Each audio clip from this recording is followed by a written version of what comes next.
place in microwave. What is microwave? I don't think we have any of that. Harry, do we have any microwave? Are you fucking dumb? It's a microwave, silly. Don't talk to me like that, you bitch! I'm a fucking duchess! Shake that off! Oh! Damn! Harry, get your limey ginger ass down here and clear this up! The 60 Minutes interview was a great chance to hear Harry and Meghan's story, in case you missed their 2-hour sit-down with Oprah or their 6-part Netflix documentary.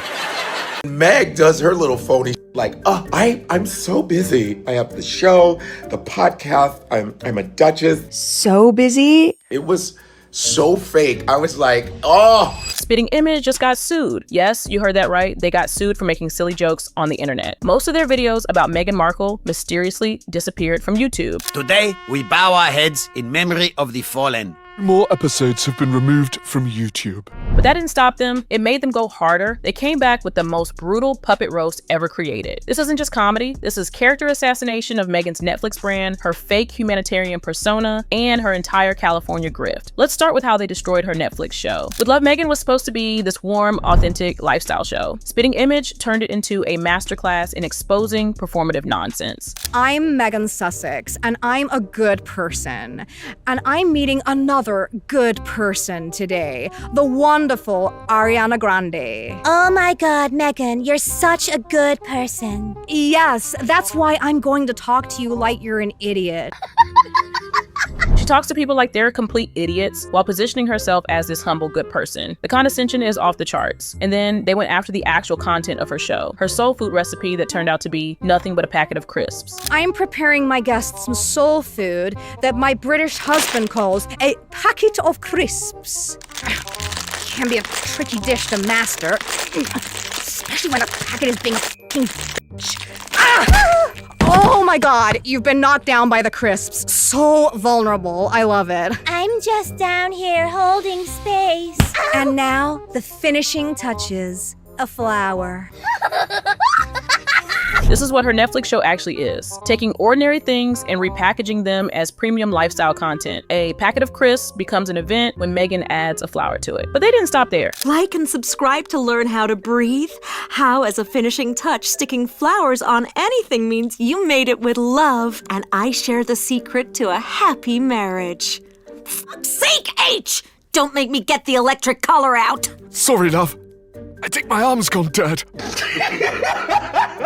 Breathing tutorials and flower arrangements passed off as love. The absurdity speaks for itself. Every aspect of her show became a target. But Spitting Image saved their most brutal attack for how Meghan sees herself. Hold it steady, you ginger pots! Hello, followers. You know little old me is a high-profile, high-success, global brand-creating, vulnerable, and humble business leader. Which means I no longer have time for my lifestyle show, which was such a hit that I'm now in talks with Netflix to pivot to 6 seasons of no more episodes. I've decided my time is better spent doing less, and so I'll be coming on here to patronize you through your phone. No.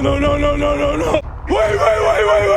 Her Netflix show is bleeding money, a financial disaster that should have been a warning sign to everyone. But Spitting Image saw the bigger picture. They didn't just mock the content, they exposed why it was failing. The manufactured humility, the desperate need for control, the performance masking the chaos behind the scenes. It all became clear. Show me the money! I have! There is no more money!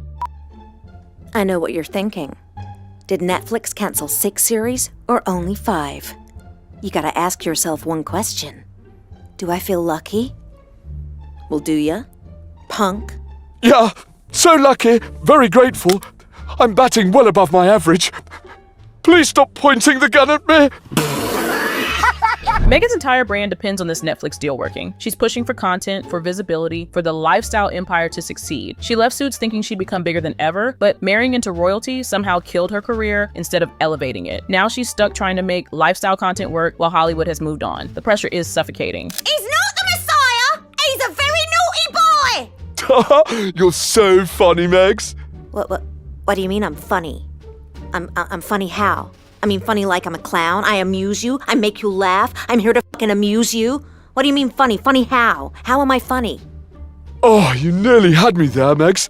Great bants. No, I'm serious, H. How am I funny? Meghan can't take criticism. We've seen it in interviews, in the way she handles press, in how she cuts people off who don't serve her narrative. And the person who suffers most from that, Harry. He went from being controlled by palace protocol to being controlled by someone who can't handle being challenged. At least the palace had centuries of experience. Okay, Megs, go. Meghan Sussex, reading for Jaws. We're going to need a bigger house. What I do have is a very particular set of skills. Skills I have acquired over a very long career. Skills like, just give me a sec. Writing stuff on bananas? I swear to God, Harry, ruin my take again and I will end you! Meghan's acting career died the moment she left Suits. Nobody's casting her in major roles. The door is closed, so she's pivoting to lifestyle content, but even that's failing because people see through the performance. She's not authentic, she's calculated. You talking to me? Then who the hell else are you talking to? Are you talking to me? Not without securing an exclusive deal with my publicist, you freeloading fucking asshole! The desperation to maintain relevance is palpable. When Hollywood won't give you the roles, you create your own content. But what happens when even that fails? When Netflix stops renewing deals, that's the nightmare they're living. In California, we're just a regular couple living close to Oprah and far from the paparazzi. But not too far. They moved to California to be near the power players, Oprah, the Kardashians, the elite, and they complain about privacy while constantly leaking stories to friendly press. They don't want privacy, they want control over their image. The best thing is, no more following Granny's rules. Don't wear your pants on your head, Harry. Don't barf on the butler, Harry. Harry, on the other hand, left royal protocol thinking he'd be free, but he just traded one set of rules for another, Meghan's rules. If I want to play polo in my living room, who's gonna stop me?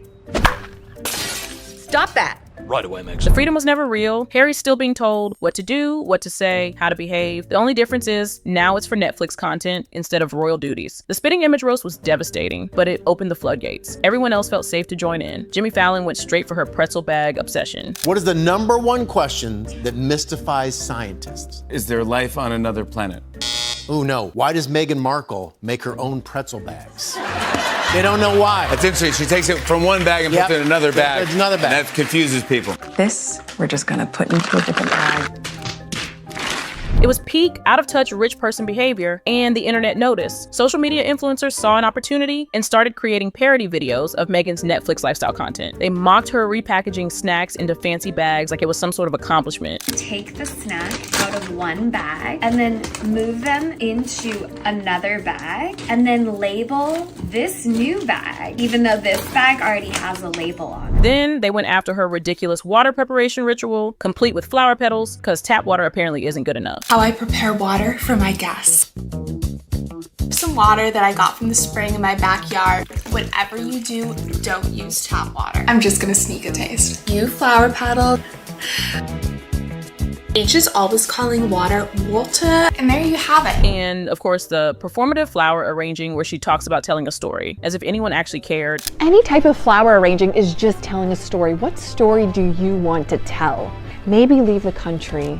Maybe disown your dad. Be creative with it. These weren't just random trolls. These were content creators with millions of followers turning Meghan's brand into a symbol of out-of-touch, wealthy narcissism. But the American influencers were just having fun. The late-night hosts and British comedians, they were out for blood. Jimmy Kimmel destroyed their entire narrative, starting with Harry's memoir. It broke sales records, sure, but it was mainly boomers buying it. The rest of us didn't give a flying shit. Prince Harry, whose memoir just broke the Guinness record for fastest-selling non-fiction book of all time. The story of Prince Harold and his frozen yogurt slinger is so popular, they're now releasing a version for kids. I don't know if you know about this. It's a twist on The Princess and the Pea. It's called The Prince and the Penis, and it's Primetime television turned Harry's life story into a joke. That's what happens when you overshare in a memoir. When you air every piece of dirty laundry, don't be surprised when comedians turn it into comedy material. But Kimmel went deeper than just mocking the memoir. Harry said racism was a big part of their decision to leave, which you know things are bad at Buckingham Palace if they came to America to get away from racism. Harry and Meghan wanted out, so they threw his own family under the bus and called them racist to justify the move. The racism card became their shield for every controversy, every decision, every every bridge they burned. But Kimmel called it out. America isn't exactly the racial paradise they're pretending it is. Then the British comedians entered the chat. I said Meghan Markle is, of course, a lifelong feminist, which she's demonstrated by marrying a prince and giving up her job. Meghan built her brand on being a feminist. Speeches at the UN, activism, empowerment messaging, and then she married a prince and quit working. The contradiction is glaring, but nobody in Hollywood wanted to point it out. Carr, on the other hand, had no problem with it. The royal family, right, if you can imagine, they're like our Kardashian. Prince Harry is very much our Kanye. He occasionally dresses as a Nazi, and he f***ed up.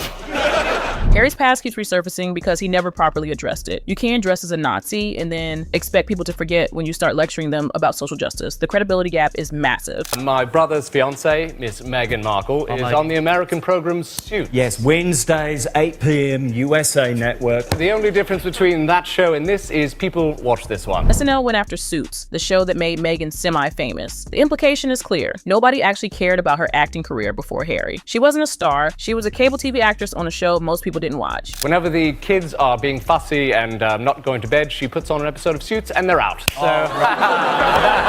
what are you doing? Ow! Stop it! Stop it! This is family level brutal. Using someone's show as a sleeping aid for kids is the kind of insult that sticks. The consensus was forming across every platform. Meghan and Harry's Netflix brand was a joke. The late night world had spoken, but the British comedians weren't done yet. And some of them stopped making jokes altogether. They started exposing the truth. Godfrey went straight for the biggest lie in their entire narrative. She's like, I can't believe they were racist. Wait, the whitest family on the planet. The original motherfuckers. Meghan married into the most historically white family on the planet and acted shocked when they had questions about race. What exactly was she expecting? A family that's been breeding for pure bloodlines for centuries wasn't going to just ignore the elephant in the room. They wanted to know what color the kid would be. I did too. I was like, he's gonna be super, super light skinned? What black will we see? We all wanted to know. Everyone wanted to know what color the baby would be. That's not racism, that's human curiosity. But Meghan took normal questions and weaponized them into a victim story. She turned curiosity into oppression because it served her narrative. And Godfrey wasn't done. Meg does her little phony like, I'm so busy just doing like so much wealthy stuff. I have the show, the podcast, I'm a duchess, I have all this wealth. It's just so many busy things as a wealthy person. So busy? It was so fake. I was like, oh. Her Netflix content is all performance. The fake busyness, the podcast nobody listens to, the Duchess title she still uses while trashing the institution that gave it to her. It's transparent. She's clinging to relevance through royal connections while pretending she wanted to escape them. Then Simon Brodkin entered the conversation. I watched the Harry and Meghan Netflix documentary. Now, I'll be honest with you, before I watched it, I was not a fan of theirs. But now I've actually heard their side of the story, I hate them.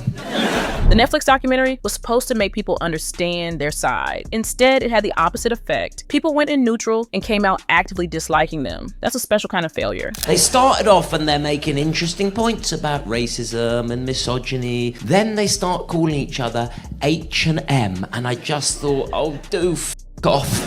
They had real issues to discuss: racism, media harassment, mental health. But they buried all of it under performative couple content and cute nicknames. The H&M thing was the final straw for most people. It's tone deaf. They were complaining that to pay for their own security. They were not happy about that. Yeah, they were very worried about their safety, which I get that aspect of things. After 6 episodes, I wanted to attack them. 6 episodes of millionaires complaining about having to pay for their own security. Most people would kill for that problem. The lack of self-awareness is staggering. And then Kelly Osbourne came in with no filter. I think Harry's a twat. He's a whining, whinging, complaining, woe is me, I'm the only one that's ever had mental problems. Harry's not special for having mental health struggles. Everyone's dealing with something, but he's a prince acting like he's the only person who's ever suffered. The victim complex is exhausting. Like, my life was so hard. Everybody's life is hard.